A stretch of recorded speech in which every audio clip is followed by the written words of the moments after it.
नमस्कार दोस्तों, आज के सेशन में हम लोग पढ़ेंगे वैयक्तिक विभिन्नता, जो कि टेट, सी टेट और सुपर टेट के लिए मोस्ट इम्पॉर्टेंट है। मेनली सुपर टेट के लिए मोस्ट इम्पॉर्टेंट है क्योंकि सुपर टेट का सिलेबस है। तो चलिए स्टार्ट करते हैं। वैयक्तिक विभिन्नता, इसके प्रमुख बिंदु में देखते हैं।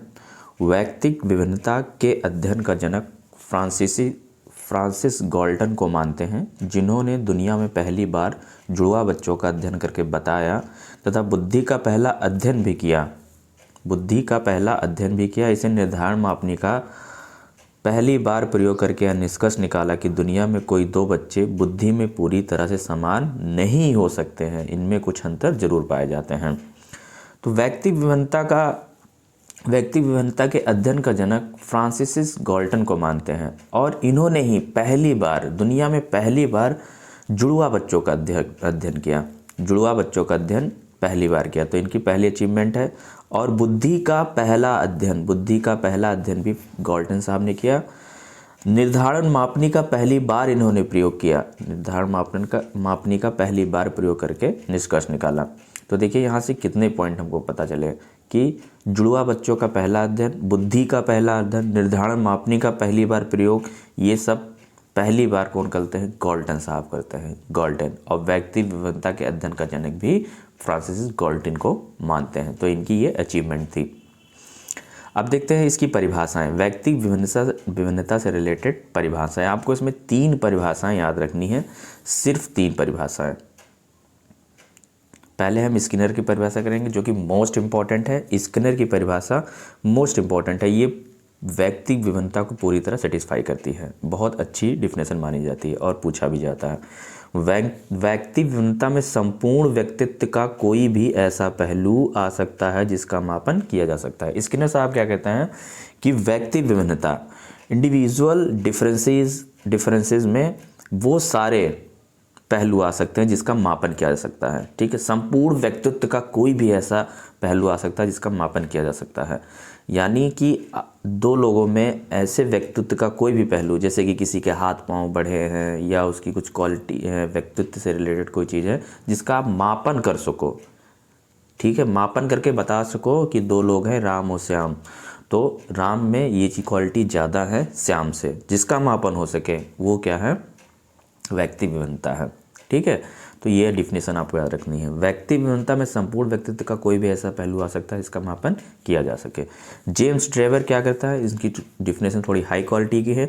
एक व्यक्ति अपने समूह के सदस्यों के शारीरिक मानसिक गुणों के औसत से भिन्नता रखता है, उसे वैयक्तिक भिन्नता कहते हैं। क्या कह रहा है कि एक व्यक्ति अपने समूह के सदस्यों के शारीरिक और मानसिक गुणों का जो उनका औसत है, मीन है, ठीक है, उस मीन से जो भिन्नता रखता है, जो उनमें भिन्न क्वालिटीज़ हैं, मीन से जो भिन्नता है, उसे क्या बोलेंगे? वैयक्तिक विभिन्नता। ये जेम्स ड्रेवर साहब कहते हैं वैयक्तिक विभिन्नता को परिभाषित करते हुए। टाइलर की क्या डिफिनेशन है?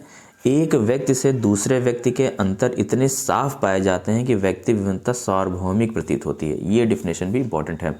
ठीक है, ये क्या कहते हैं कि एक व्यक्ति से दूसरे में, मतलब कहते हैं कि वैयक्तिक विभिन्नता इतनी साफ है, इतनी क्लियर है कि एक से दूसरे व्यक्ति में जो वैयक्तिक विभिन्नता इतनी क्लियर है कि इसको ये क्या कहते हैं कि सार्वभौमिक प्रतीत होता है, कि दो व्यक्तियों में जो वैयक्तिक विभिन्नता है वो इतनी क्लियर दिखती है कि इसको आप सार्वभौमिक बोल सकते हो। ठीक है, तो ये टाइलर साहब कहते हैं। वैयक्तिक विभिन्नता के प्रकार,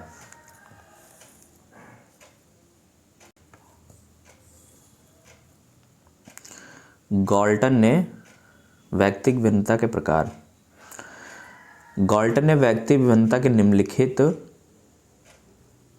4 प्रकार बताए हैं। ठीक है, गाल्टन ने वैयक्तिक विभिन्नता के 4 प्रकार बताए हैं। शारीरिक विभिन्नता, मानसिक विभिन्नता, संवेगात्मक विभिन्नता और व्यक्तित्वगत विभिन्नता। शारीरिक विभिन्नता में जो शरीर में सीधे दिखते हैं, जैसे लंबा, नाटा, दुबला, मोटा, पतला, तो ये शारीरिक विभिन्नता हो गई। शारीरिक विभिन्नता, लंबा, नाटा, दुबला, मोटा, पतला। मानसिक विभिन्नता में सामान्य बुद्धि, कुशाग्र बुद्धि, मंद बुद्धि, यानी बुद्धि के प्रकार आ गए, मानसिक से रिलेटेड विभिन्नताएं हो गई। किसी की एक सामान्य बुद्धि होगी, वो कोई कुशाग्र बुद्धि का होगा और कोई मंद बुद्धि का होगा। संवेगात्मक विभिन्नता में किसी व्यक्ति में दया तो किसी व्यक्ति में क्रोध हावी होता है। ठीक है, संवेगात्मक चीज़ें हावी होंगी, किसी में दया होगी, किसी में क्रोध होगी, किसी में प्रेम होगा। व्यक्तित्वगत विभिन्नता, इसमें सारी चीज़ें आ गई। ये विभिन्नता मानव के मापनीय गुणों में कहीं भी पाई जा सकती है। व्यक्तित्वगत विभिन्नता, ये विभिन्नता मानव के मापनीय गुणों में कहीं भी पाई जा सकती है। व्यक्ति विभिन्नता के कारक, ठीक है, क्या कारक हैं, कौन कौन से कारण से व्यक्ति विभिन्नता उत्पन्न होती हैं, तो इसमें हम देखते हैं इन कारकों में वे तत्व आते हैं जिनके प्रभाव से एक व्यक्ति में व्यक्ति विभिन्नता पाई जाती है। प्रमुख कारक कौन से? बहुत से ऐसे कारक हो सकते हैं जिनमें व्यक्ति विभिन्नता पाई जाती है। आप 40-50 बहुत से जो कारक आप ढूंढ लें, जैसे प्रजाति, 2 प्रजातियों के बीच में व्यक्ति विभिन्नता होगी। ठीक है, लिंग, जैसे अब 2 तरह का है, अब शेर है, खरगोश है, तो 2 प्रजातियाँ होंगी, दोनों में क्या विभिन्नताएँ अलग होंगी। ठीक है, तो प्रजाति की विभिन्नता, लिंग, अब ये तो मैंने जानवरों का एग्जाम्पल दिया। ठीक है, प्रजाति में आप आ सकते हैं कि कई कई प्रजाति के लोग हैं, जैसे इंडियंस हैं, इंडियंस के लोग की अलग प्रजाति होगी। ठीक है, और अमेरिकन हैं, तो क्या होगी, दोनों में विभिन्नताएँ जरूर होंगी।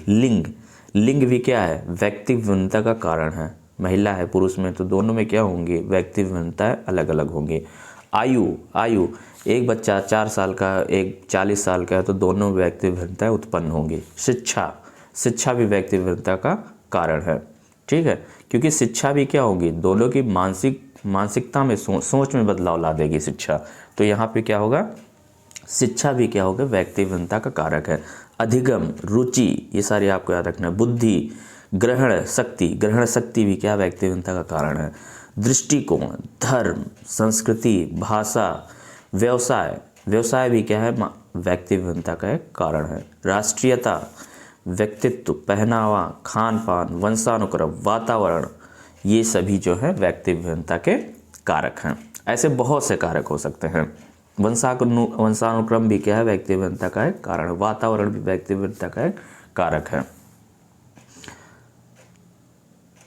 आगे देखते हैं व्यक्ति विभिन्नता का शिक्षा में प्रयोग। व्यक्ति विभिन्नता का शिक्षा में क्या प्रयोग होता है, किस किस स्तर पे हम शिक्षा में प्रयोग करते हैं व्यक्ति विभिन्नता को लेकर। देखिए, व्यक्ति विभिन्नता का शिक्षा में प्रयोग में छोटी संख्या की व्यवस्था पहला है। फिर है विविध शिक्षण विधियाँ, बहुउद्देशीय विद्यालय, मानसिक वर्गीकरण, 2 विद्यार्थियों में तुलना न करें, बहुस्तरीय शिक्षण, विविध मूल्यांकन तकनीक, विविध मात्रा या स्तर पर गृह कार्य। तो छोटे संख्या की व्यवस्था मतलब क्या कहता है, एनसीएफ क्या कहता है कि छोटे संख्या में व्यवस्था की जाए, मतलब कक्षाओं को छोटा छोटा बांटा जाए, यानी कि लार्ज स्केल पर कक्षाएं हैं, तो वहाँ पर क्या है, व्यक्ति विभिन्नता उत्पन्न हो जाएगी। वहाँ पे छोटे संख्या की व्यवस्था की जानी चाहिए व्यक्ति विभिन्नता को दूर करने के लिए। विविध शिक्षण विधियाँ होनी चाहिए, क्योंकि देखिए व्यक्ति विभिन्नता का शिक्षा में प्रयोग हम यहाँ पढ़ रहे हैं कि व्यक्ति विभिन्नता होती है, इसलिए क्या होगी कि हमें विविध शिक्षण विधियों का प्रयोग करना चाहिए। कि कई सारी शिक्षण विधियाँ, जैसे कि अब एक जो है अंधा है उसको शिक्षा देनी है, और एक जो देखता है उसको शिक्षा देनी है, तो दोनों में क्या होंगी, शिक्षण विधियों में अंतर होगा ना। ठीक है, तो तभी आप उसको शिक्षा दे सकते हो। बहुउद्देशीय विद्यालय, मतलब एक उद्देश्य का विद्यालय नहीं होना चाहिए, बहुत सारे उद्देश्य होने चाहिए। जैसे कि कोई इंटरनेट टेक्नोलॉजी से है, कोई शिक्षा से रिलेटेड है, या कोई मार्केटिंग से रिलेटेड है, तो बहुउद्देशीय विद्यालयों की स्थापना करनी चाहिए। मानसिक वर्गीकरण होना चाहिए कि मंद बुद्धि वाले को हम कैसे पढ़ाएंगे, और जो कुशाग्र बुद्धि का है और जो जनरल बुद्धि का है, सामान्य बुद्धि का है, उसको हम कैसे पढ़ाएंगे। और 2 विद्यार्थियों में तुलना ना करें। ठीक है, 2 विद्यार्थियों में तुलना नहीं करना है। बहुस्तरीय शिक्षण विधियाँ होनी चाहिए। ठीक है, बहुत प्रकार की शिक्षण विधियाँ होनी चाहिए। विविध मूल्यांकन तकनीकी होनी चाहिए। विविध मात्रा या स्तर पर गृह कार्य देना चाहिए। ये नहीं कि अब कुशाग्र बुद्धि वाला जो बच्चा है, कुशाग्र बुद्धि वाला है, उसी को हम मंद बुद्धि वाला भी वर्क दे दें। ठीक है, तो हमें स्तर का जरूर ध्यान रखना चाहिए कि बच्चे को किस प्रकार हमको होमवर्क देना है। लास्ट, विविधता शब्द का सम्मान ही व्यक्ति विभिन्नता है। ये देखिए, ये शब्द क्या कर रहा है, विविधता शब्द का सम्मान ही व्यक्ति विभिन्नता, मतलब जहाँ जहाँ विविधता दिखाई देती है वहाँ क्या है, व्यक्तिक विभिन्नता होगी। तो ये सीटेट के लिए मोस्ट इंपॉर्टेंट है, ये क्वेश्चन पूछ लिया जाता है, व्यक्ति विभिन्नता का शिक्षा में प्रयोग कौन कौन से हो सकते हैं। ठीक है, बहुस्तरीय शिक्षण, विविध मूल्यांकन तकनीकी, विभिन्न मात्रा या स्तर पर गृहकार, विविध शिक्षा का सम्मान ही व्यक्ति विभिन्नता है। तो यहाँ पे ये टॉपिक ख़त्म हो गया। व्यक्ति विभिन्नता से यहाँ से 1 नंबर का जरूर सुपर टेट में पूछा जाता है। तो आज के लिए इतना ही, मिलते हैं नेक्स्ट वीडियो में, तब तक के लिए नमस्कार।